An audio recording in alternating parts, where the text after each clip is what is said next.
வணக்கம், welcome to Rekha Rajesh kitchen. மாற்றுத்திறனாளிகள் பேரா ஒலிம்பிக் போனோன்னா நீங்கள் இந்த விஷயத்தை கண்டிப்பாக தெரிஞ்சுக்கணும்.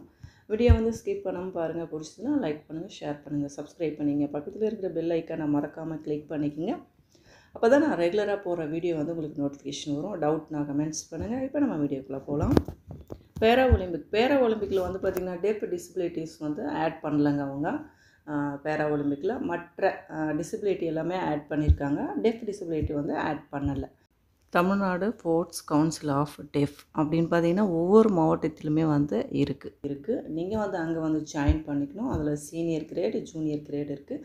நீங்கள் சீனியரா ஜூனியரா அப்படின்றத நீங்கள் உங்களை பொறுத்து நீங்கள் ஜாயின் பண்ணிக்கலாம். சைட் பை சைடு நல்லா கோச் வச்சு நீங்கள் ஸ்போர்ட்ஸில் எப்போவுமே ப்ராக்டிஸ் பண்ணிக்கினே இருக்கணும். அப்போ தான் நீங்கள் உங்களுடைய பர்ஃபார்மன்ஸ் நல்லா இருந்தால் தான் நீங்கள் அதில் போக முடியும். இது பார்த்திங்கன்னா டெஃப் டிசபிலிட்டிஸ் இருக்காங்க இல்லையா, இதில் அதர் டிசபிலிட்டி ஆட் இல்லை. யாருமே அதில் போக முடியாது. ஒன்லி ஒன் டெஃப் டிசபிலிட்டிஸ் மட்டும்தான். சரிங்களா? இப்போது பேரா ஒலிம்பிக்கில் மற்ற டிசபிலிட்டிஸ் ஆட் ஆகிருக்காங்க இல்லையா, நீங்கள் அதே மாதிரி சைட் பை சைடு நல்லா கோச் வச்சு நல்லா ஸ்போர்ட்ஸில் நல்லா ப்ராக்டிஸ் பண்ணிக்கினே இருக்கணும். அப்படி பண்ணும்போது நீங்கள் ஜோனலில் வின் பண்ணணும், அதுக்கப்புறமா டிஸ்ட்ரிக்டில் வின் பண்ணணும், அப்புறமா ஸ்டேட் லெவலில் வின் பண்ணணும், அப்புறம் நேஷ்னல் லெவலில் வின் பண்ணணும், அப்புறம் ஏசியன் கேம் அதுக்கு போகலாம். இல்லை உங்களுடைய பர்ஃபார்ம் 100% நல்லா இருக்குது அப்படின்னா நேராக பேரா ஒலிம்பிக் அனுப்புவாங்க. இவ்வளோ விஷயம் இருக்குது. நீங்கள் இதிலெல்லாம் தாண்டி தான் பேரா ஒலிம்பிக் போக முடியும். நம்ம நினச்ச உடனே பேரா ஒலிம்பிக் போக முடியாது.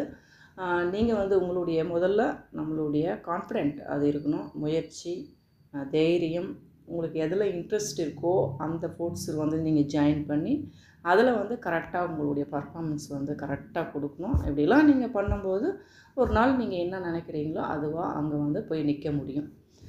நம்ம சும்மா ட்ரை பண்ணுவோம், அப்புறம் விட்டுருவோம், நமக்கெலாம் கிடைக்காது, நமக்கெல்லாம் இப்படி தான் அப்படிலாம் நினைக்காம முயற்சி பண்ணணும். இது எப்படி நீங்கள் கேட்டப்புறமா எனக்கும் இதை பற்றி டீட்டெயில் தெரியாது. எப்பவுமே நம்ம ஒரு விஷயம் தேடி போகும்போது தானே கிடைக்கும்.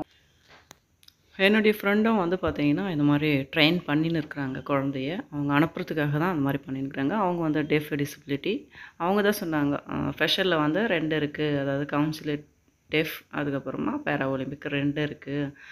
நிறைய பேருக்கு நம்ம போகும்போது தான் தெரியும் அப்படின்னு அவங்க தான் சொன்னாங்க. எனக்கும் இந்த விஷயம் தேடி போகும்போது தான் எனக்கும் இந்த விஷயமே தெரிஞ்சது. சரி, இது மாதிரி நிறைய பேருக்கு தெரியாமல் இருக்கலாம் இல்லையா. சரி, தெரிஞ்ச உடனே நீங்களும் கேட்டீங்க, உங்கள்கிட்டையும் ஷேர் பண்ணலாம் அப்படின்ட்டு தான் நான் ஷேர் பண்ணுறேன். கண்டிப்பாக இது ரொம்ப யூஸ்ஃபுல்லாக இருக்கும் உங்களுக்கு.